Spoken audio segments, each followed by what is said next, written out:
Bindi here, welcome.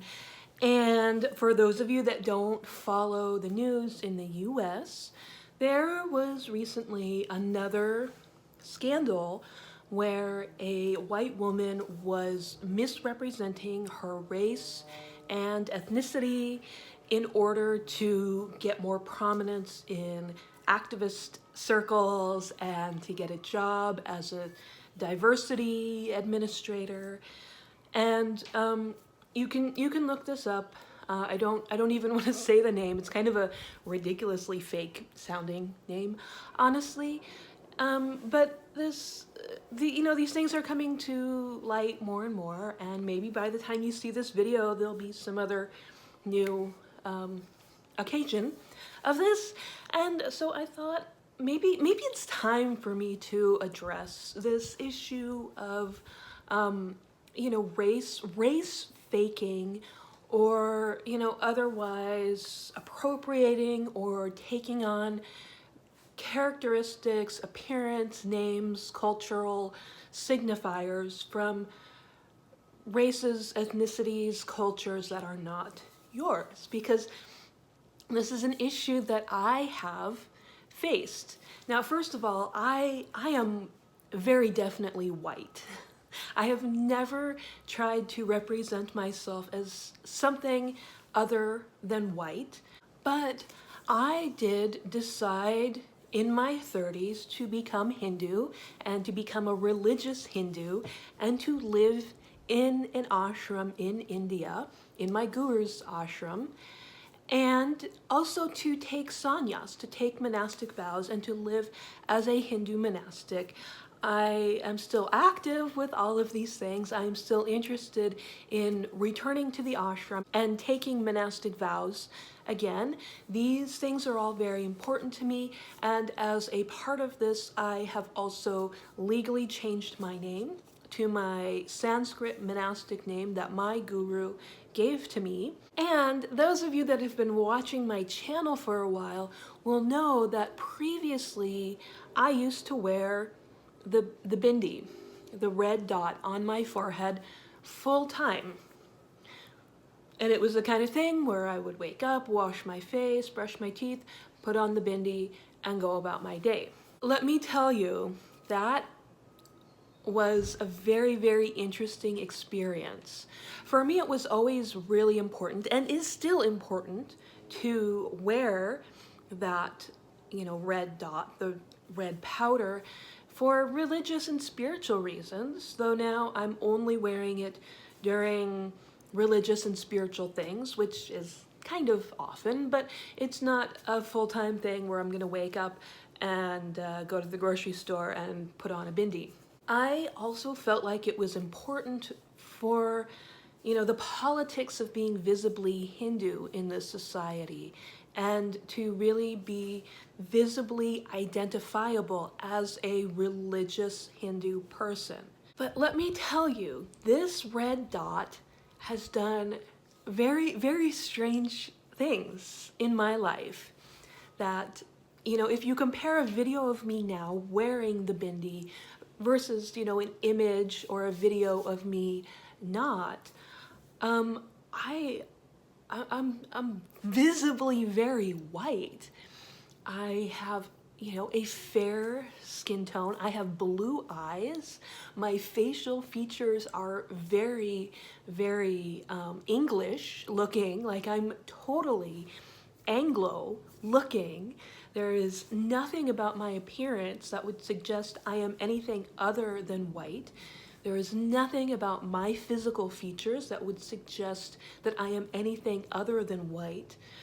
But I found that when I was wearing the red dot on my face, all of a sudden people were confused.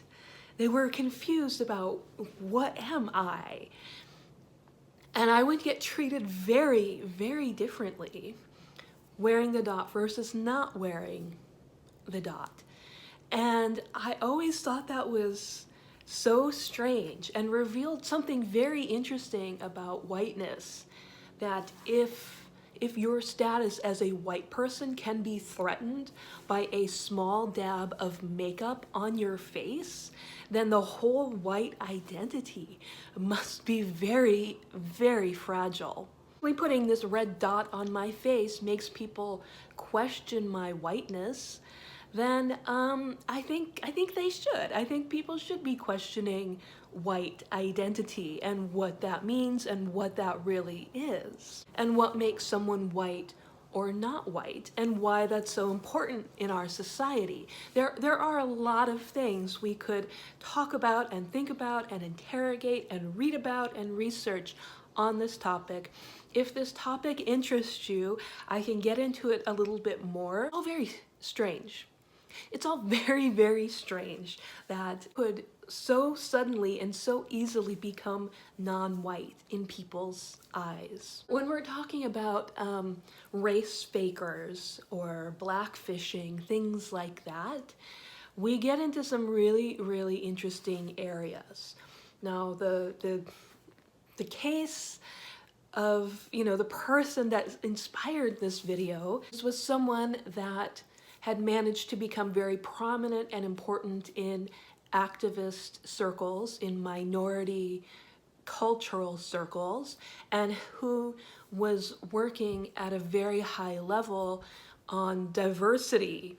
And beyond these sort of, individual people that pop up in the news, there is a greater and a really very dangerous and harmful trend in the Native American community and in the Jewish community of outsiders claiming that heritage and pretending to be either Native American or Orthodox Jews for some reason that benefits them and harms the community. The Native American, white shamans and plastic medicine men has been a problem for a very, very, very long time, of people claiming to be Native American in order to sell and perform ceremonies for profit. This has been incredibly, incredibly harmful to the Native American community that has already had to deal with so much damage to their culture and theft of their religion and culture. In particular, this is really bad in ayahuasca and Kambo communities, where a lot of people making claims that are completely false about who they are and their authority, and really the authenticity of the tradition that they are putting out there. So I know a lot of my watchers are into spirituality and might be into that. And I'm just gonna warn you that in my experience actually encountering these people, so many of the ayahuasca and Kambo practitioners are fake. They are not who they say they are at all. But also we see it happening in the Jewish community, where evangelical Christians are taking on Jewish identities as Jewish faith leaders, as Jewish community leaders, in order to very specifically convert people and damage the Jewish tradition. This has been a huge, huge scandal and a huge, huge problem. And I don't even know what more to say about that. Because it's honestly kind of terrifying. These people are infiltrating Jewish religious communities for the express purpose of destroying those communities and committing genocide at some level.